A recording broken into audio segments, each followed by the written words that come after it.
الشيطان الرجيم بسم الله الرحمن الرحيم الحمد لله رب العالمين الصلاة والسلام على أشرف الأنبياء والمرسلين خاتم النبيين أبي القاسم محمد وأهل بيته الطيبين الطاهرين المعصومين الذين أذهب الله عنهم الرجس وطهرهم تطهيرا.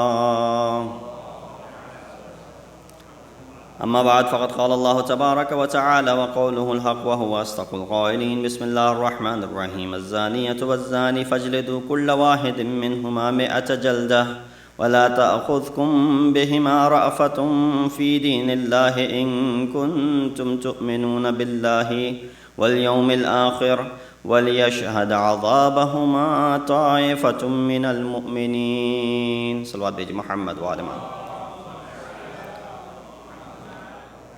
We started the tafsir of Surah Noor, chapter 24 of Quran. We discussed the first ayah and we were at the second ayah when we left off last night, which says, as for the adulteress and the adulterer, strike each of them 100 lashes and let not pity for them overcome you in Allah's law. If you believe in Allah in the last day, and let their punishment be witnessed by a group of faithful. We talked about the ayat and the riwayat pertaining to this indecent act and how Islam has severe punishment for those who indulge into this act. And we talked about some of the verses from Quran where it is making it forbidden and how it's ordering us to refrain from such an act. We discussed some ahadith from Masumin which talked about the consequences of those who indulge in this indecent act.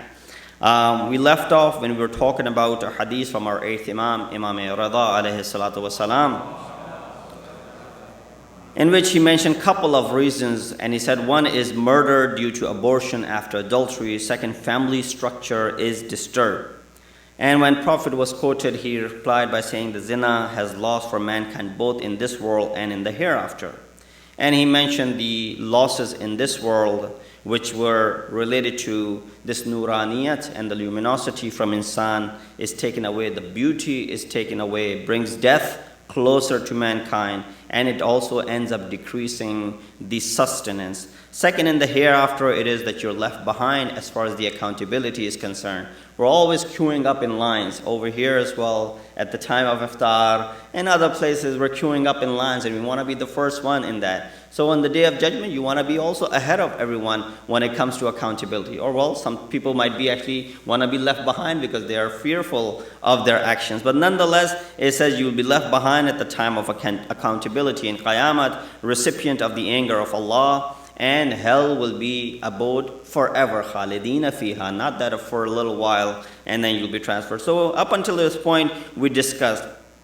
From this point on, we see that among the other effects and the consequences that have been discussed in the kalam of Masumin, our sixth Imam said wherever people commit 4 sins, they will encounter 4 calamities. He said when zina becomes a norm, earthquakes will increase. Now I don't know what the relationship is between the two, but it's the kalam of Ma'asum, so therefore we can somehow draw conclusions from it. He said people, when they refrain from zakat, animals upon whom the zakat becomes wajib, it starts dying. Whenever judges do injustice, it will stop raining, and the rahmat of Allah subhanahu wa ta'ala decrease. Whenever breaking of the trust becomes a norm, mushrikeen will rule over Muslimin. And many of these things we can actually relate to in this day and age that we live in, as to some of these things are happening. Some elements which drag insan towards these carnal and deviations, or the sexual deviations, it's that dealing with haram music. It says listening, playing, selling, and buying. Prophet said, Al-ghina ruqyatu zina. He said music leads to adultery. And here it's very important to understand the Quran, not only that it ordered not to commit such an act, rather it said, do not approach, wala taqribu zina, do not even approach this indecent act. And we can find this in the kalam of Hazrat Isa alayhi salatu wasalam, where he said, Amara an la taznu. He said, Inna Musa Nabi Allah. Hazrat Isa said, Musa Nabi ordered you to stay away from committing this indecent act. أَنَا آمُرُكُمْ أَنْ لَا تُحَدِّثُوا أَنفُسَكُمْ. I'm ordering you to not even discuss this indecent act. Forget about committing it. Do not even discuss committing this indecent act. فَضْلًا عَنْ لَا تَزْنُوا فَإِنَّ مَنْ حَدَثَ نَفْسَهُ بِالزِّنَا كَمَنْ أَوْقَدَ فِي بَيْتٍ مَزَوِّقٍ فَأَفْسَدَ التَّزْوِيقُ الدُّخَانِ. He said it's like building a fire in a house which is painted white. Imagine if there was a room which was all painted in white, and you were to build a fire in it. Even if you did not burn down the house, or even if you did not burn down the room, what will happen with this fire that is illuminated in this room, a small room? It will affect the white paint that is around. So it's kind of like, even if you don't commit this indecent act, even if you talked about it, it will corrupt the hearts, it will corrupt the mind likewise. This is according to Hazrat Isa alayhi salatu wasalam. And then it says, Al-Ainu baridul qalb. There are a lot of other reasons why insan is derived, or it gets closer to committing such an act, which is in many occasions is very apparent to us, and it's available to us. In other words, with all these gadgets that we have, the iPods, the iPads, the tablets that we have, the laptops we have, and all of those things, proper usage of all of these things is okay. But then when it is so easy for us to commit an indecent act using these devices, again it becomes haram. Prophet, in fact, Amirul Mu'mineen Ali ibn Abi Talib alayhi salatu wasalam, in regards to looking at non-mahram or watching those scenes which contain indecent scenes, it says, Al-Ainu baridul qalb. He said, Ain, these eyes are like the postman for your heart. Barid in Arabic literally means mailman, postman. Here it does the job of a spy transferring this information.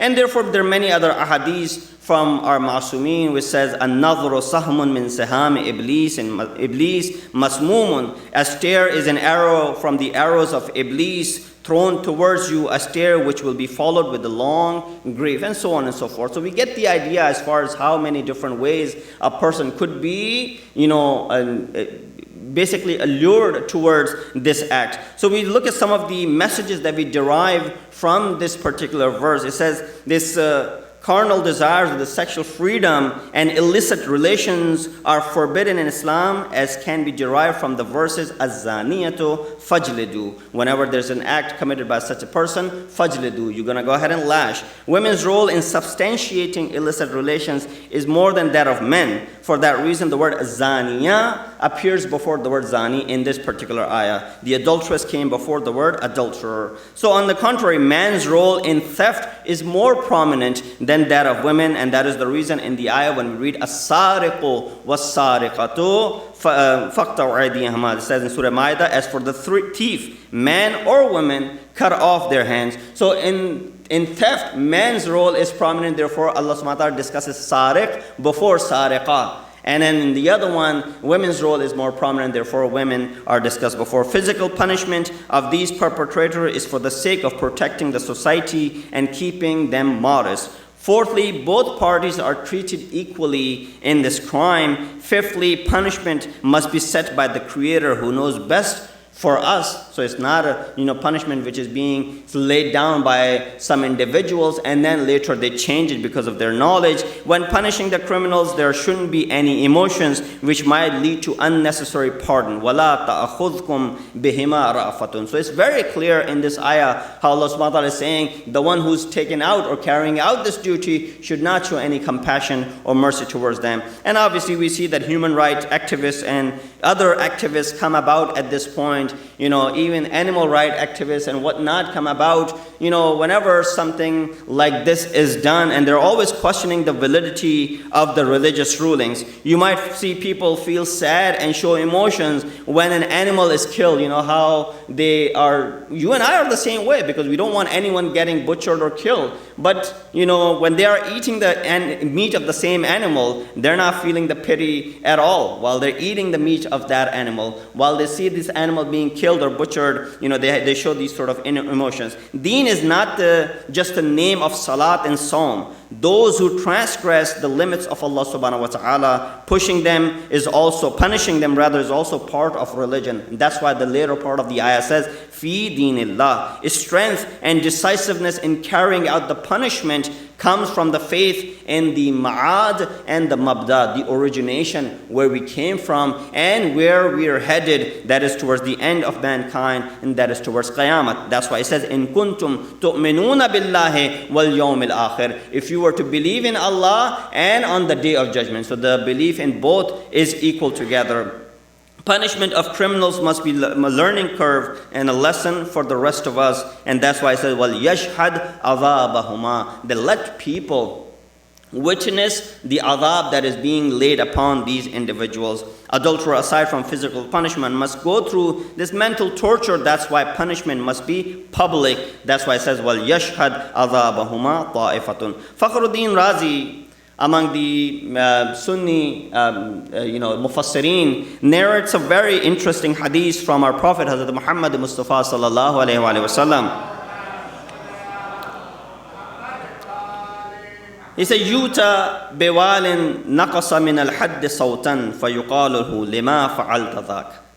On the day of judgment, the person, the statesman whose duty was it to, perform the lashing, and as far as this ayat is concerned, 100 lashes for this crime, will be asked on the day of judgment that why did you strike less than the amount that I had ordered you to? So for example, if you lash 99 times, the hadith says, who lashed one less than the amount mentioned in this ayah will be asked, why did you do so? They will reply, because we felt sorry and merciful towards your servant, O Allah, and that's why we, made it less than what you prescribed.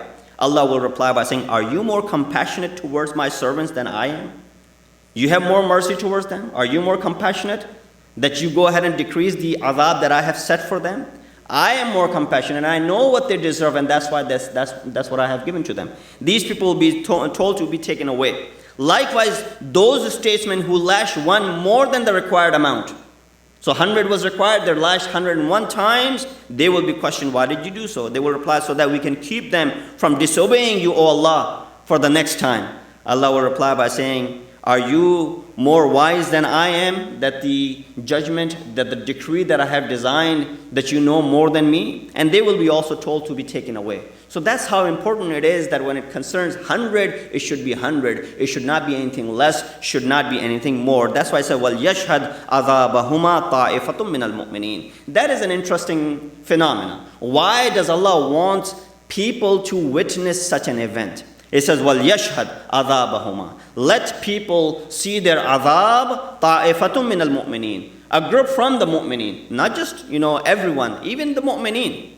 Presence of mu'mineen to witness the punishment is not only that the sinner takes heed, rather, more importantly, those present are also taking heed as to what is happening to this individual. The fact that socially we're so attached to each other that ethical corruption of one person can be contagious and spread in others, and spread so quickly that in order to cleanse the pollution which has become public, it must be dealt in public.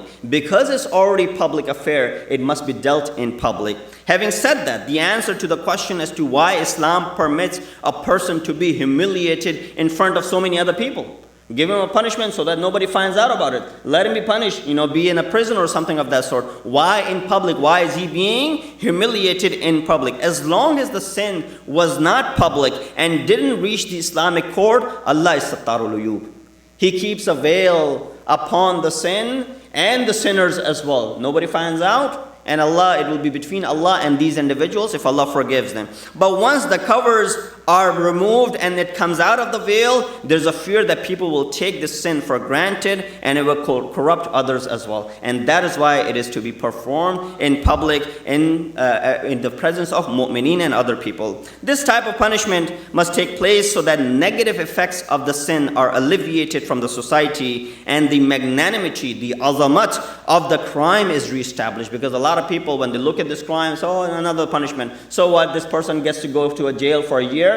fine, I'll go get to, if I have to go through jail, that's fine as well. So you start taking the crime for granted because you realize, there's not much of a punishment that is attached with it. That is why such a severe punishment is attached. Many folks will stay away from these actions, not so much from the fear of disobedience of Allah subhanahu wa ta'ala, rather because of the punishment and loss of honor through the embarrassment that will cause them to be posed in front of the public like that. So what was the punishment of an adulterer before? There was an ayat in Quran which came for the punishment before, but then this ayat went ahead and replaced it. This is the ayat of Surah Nisa 15 and 16 before the revelation of Surah Noor, and the ahkam of adultery which is mentioned in this verse, it was revealed in Surah Nisa. It says, فَأَمْسِكُوهُنَّ فِي الْبُيُوتِ حَتَّى يَتَوَفَّاهُنَّ الْمَوْتِ. It says, detain them in their houses until death finishes them. In case they were not married, their punishment was chastise them both, and if they repent, reform them, and they reform, let them be alone. But then later on this ayat came because people started taking this, they were taking it for granted. They said, all we need to do will be punished, and we perform tawbah openly and that'll be okay. So that's why the severe punishment came about, so that people stay away from the performance of such an act. Salawat biji Muhammad wa ali Muhammad.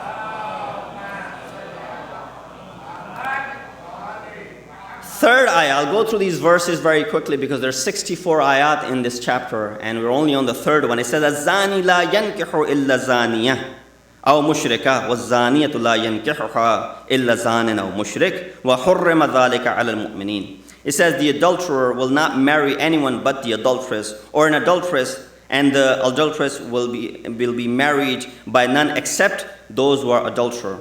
And so it is forbidden for the faithful to marry any of them.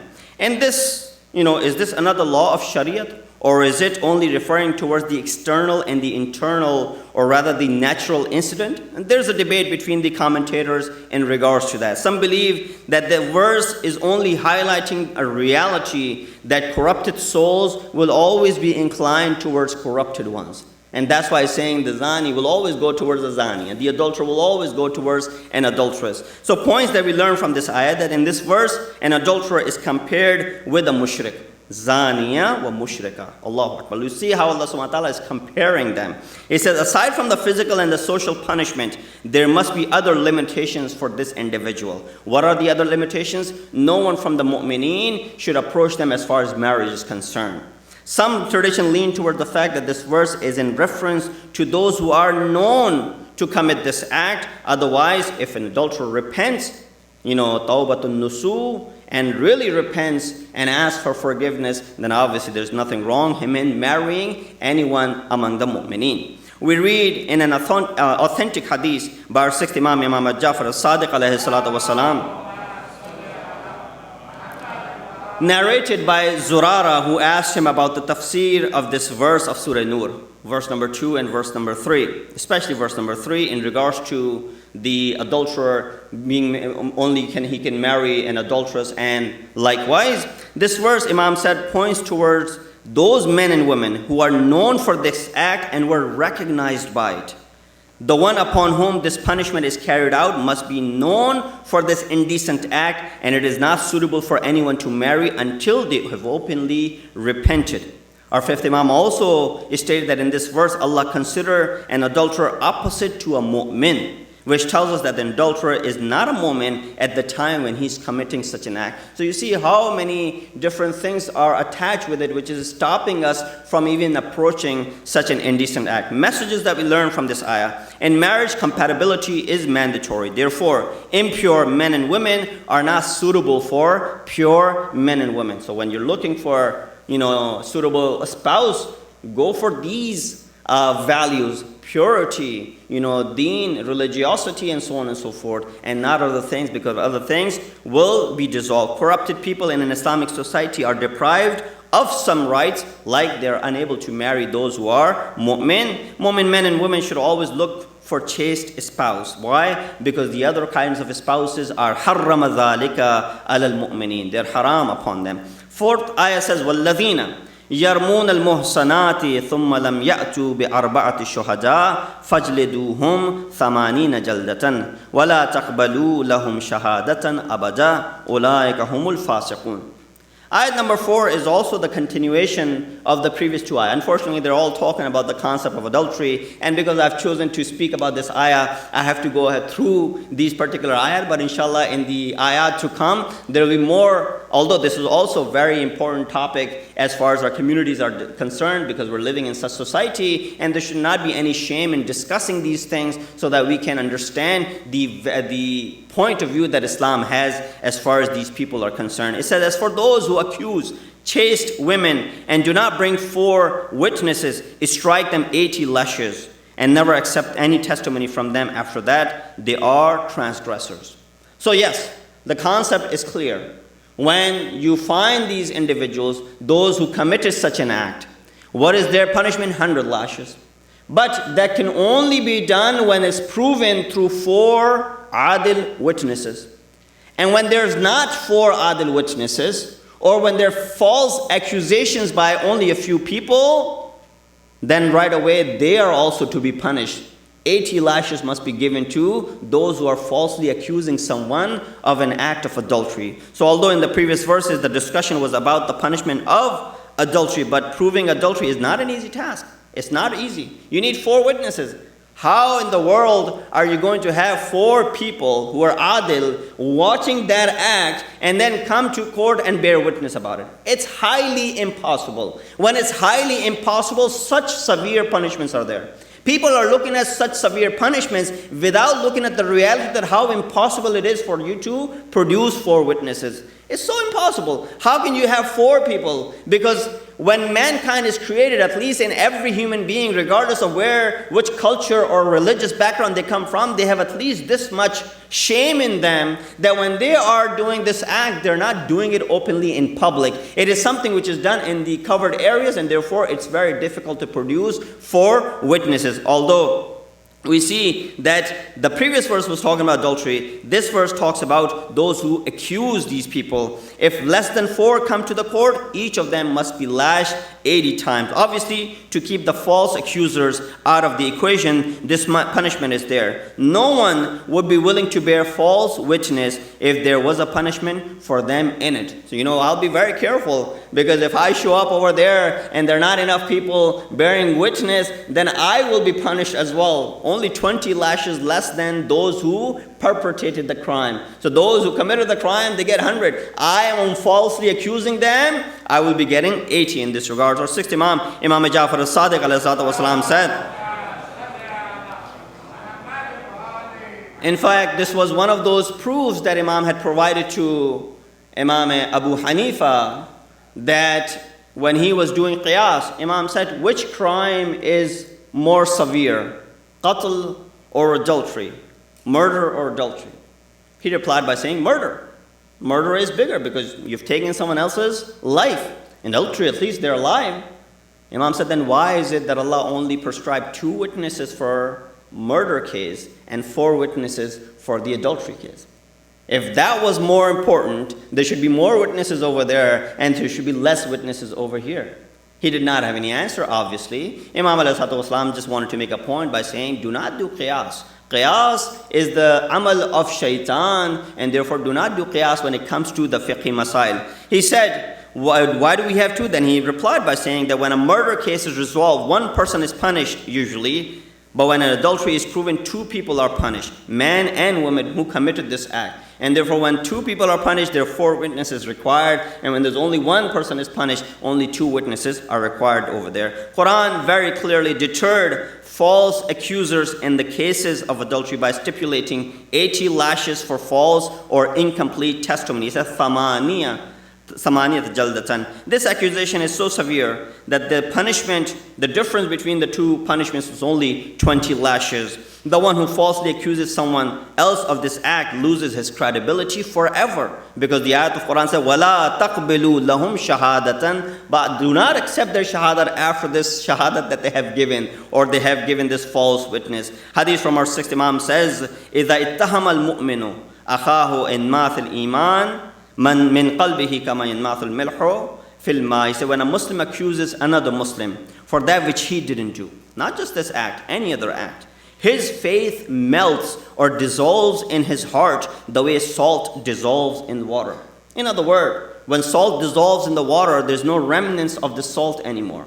When you accuse someone else of something that they have not done, your iman also dissolves, and there's no way of bringing it back. This is where the concept of accusing someone in the fiqh terminology of it is qadhf, so that we learn a few things as well when we go along. So there's the concept of qadhf, which is the fiqh terminology for this very act or this very accusation which the verse of Surah Noor is talking about. What is qadhf? It means to blame someone for adultery, punishment for doing this qadhf. Obviously, we mentioned before the 80 lashes. Prophet of Islam, Hazrat Muhammad Mustafa sallallahu alayhi wa sallam said, he said, "Man qadhafa imra'atuhu biz-zina kharaja min hasanatihi kama takhruju al-hayyatu min jildiha wa kutiba lahu bi kulli sha'ratin ala badanihi alfu khatiyatin." He said, whoever associates lies of adultery towards his wife, his own good deeds are removed from him like a snake coming out of his skin, and all the actions are dissolved, and for every hair he has on his body, 1,000 sins are written down for him. Why? So this is how Islam wants to prevent this from becoming a norm in the society. Also, those people, when we talk about in the times, I'm running out of my time and inshallah conclude, when we talk about the time of comes for marriages, there's dowries that are discussed. And the families are talking about dowries in thousands and thousands. I've been to some nikah where there's been some outrageous numbers of dowry. $100,000, $500,000. I said, why? He said, who's going to pay anyway? Let's just put any amount over there. No, that's not the concept of dowry. Dowry is something where the husband as a gift must pay the wife, and it is due. It is sort of like a qarza upon him, and it is something which must be paid unless the wife forgoes, says, okay, let go of it. But this is something which is wajib upon you. By saying that who has to pay? Whoever pays dowries, dowries are usually paid when we are separating. So nobody really needs to worry about, so whatever amount that you want to go ahead and put, go ahead and stipulate. No. Hadith says if a person sets dowry without the intention of paying it, according to a hadith by Prophet, he commits zina every time he's with his spouse. To that extent that if you put a dowry which you don't intend on paying, this is the consequence of that. Very quickly, the messages that we learn from this ayah, the accusation is like shooting an arrow towards the honor of the people. That's why the word yarmuna is being utilized. Accusing chaste and married women has a more severe punishment. That's why al-muhsanat, the word is used. Defending the honor of chaste women is obligatory. Yarmun al-muhsanata fajliduhum. Accusation has three effects. Worldly punishment, fajliduhum. Social punishment, la taqbilu shahada, do not accept their testimony. And in the hereafter, ulaika humul fasiqun, that these people are considered to be among the fasiqun. Inshallah, we'll stop over here and we'll continue from here tomorrow if Allah gives us the permission. We ask Allah subhanahu wa ta'ala to be able to follow these commands and teachings that we learn from Quran. Give us the ability to be able to ponder in the verses of Quran, and also to be able to take lesson from the ayat of Quran. We ask Allah subhanahu wa ta'ala to hasten the zuhur of our awaited Imam, make us among the helpers and the soldiers of Imam. Wa akhiru da'wana and alhamdulillahi rabbil alameen.